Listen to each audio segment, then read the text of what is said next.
गढ़ में एक नहर किनारे मिले बोरे ने जो कहानी खोली है वो रिश्तों, राज और एक खौफनाक अंत की कहानी है। आइए इस चौंकाने वाले मामले की परतें खोलते हैं।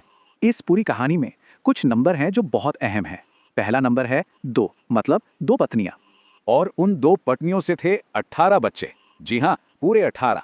2 पत्नियां, 18 बच्चे और आखिर में एक हत्या। यही वो पहेली है जो एक शान से दिखने वाले गांव से शुरू हुई। चलिए जानते हैं कि आखिर हुआ क्या था। तो सवाल ये है कि ये सब सामने कैसे आया। इस पूरे मामले की जो पहली कड़ी है वो एक बेहद खौफनाक खोज से जुड़ती है। बात है 18 मार्च की। उत्तर प्रदेश के प्रतापगढ़ जिले में नहर के पास से गुजर रहे कुछ लोगों को एक संदिग्ध बोरा दिखाई दिया। जाहिर है उन्हें शक हुआ और उन्होंने फौरन पुलिस को खबर कर दी। और जब वो बोरा खुला तो अंदर एक लाश थी। बस इसी एक खोज के साथ ये मामला एक सीधी साधी गुमशुदगी से मर्डर इन्वेस्टिगेशन में बदल गया। अब पुलिस के लिए सबसे पहला और बड़ा सवाल यही था कि आखिर ये शख्स है कौन।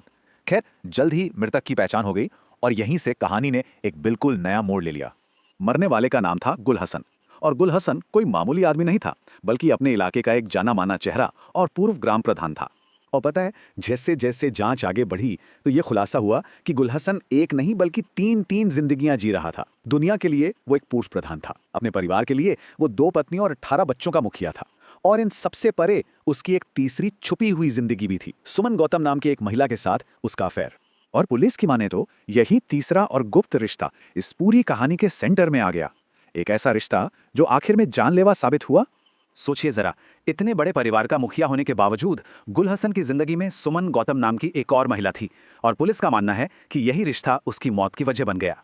पुलिस के मुताबिक ये रिश्ता एक ऐसे मोड़ पर पहुंच गया था जहां सुमन अब इसे और नहीं निभाना चाहती थी।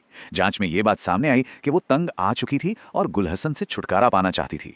तो छुटकारा पाने की ये इच्छा एक खौफनाक साजिश में कैसे बदल गई?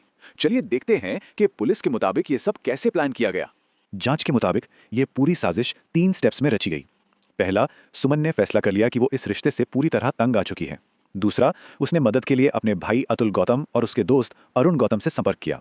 और तीसरा, इन तीनों ने मिलकर गुल हसन की हत्या की योजना बनाई और उसे अंजाम दे दिया। हत्या तो हो गई, लेकिन कहानी यहाँ खत्म नहीं होती। अब कानून अपना काम कर रहा है। तो आइए देखते हैं कि इस मामले में संदिग्धों की मौजूदा स्थिति क्या है। तो देखिए, इस मामले में मुख्य आरोपी मानी जा रही सुमन गौतम को तो गिरफ्तार कर लिया गया है, लेकिन उसका भाई अतुल गौतम और दोस्त अरुण गौतम जो इस साजिश में शामिल बताए जा रहे हैं, वो दोनों अभी भी पुलिस की गिरफ्त से बाहर हैं। गुल हसन की कहानी हमें रिश्तों, धोखे और हताशा के एक ऐसे अंधेरे रास्ते पर ले जाती है जिसका अंत बहुत खौफनाक हुआ। ये मामला एक अहम सवाल छोड़ जाता है। क्या ये जुनून में, गुस्से में किया गया एक अपराध था या फिर एक सोची समझी ठंडे दिमाग से की गई हत्या? इसका जवाब शायद जांच पूरी होने के बाद ही मिलेगा।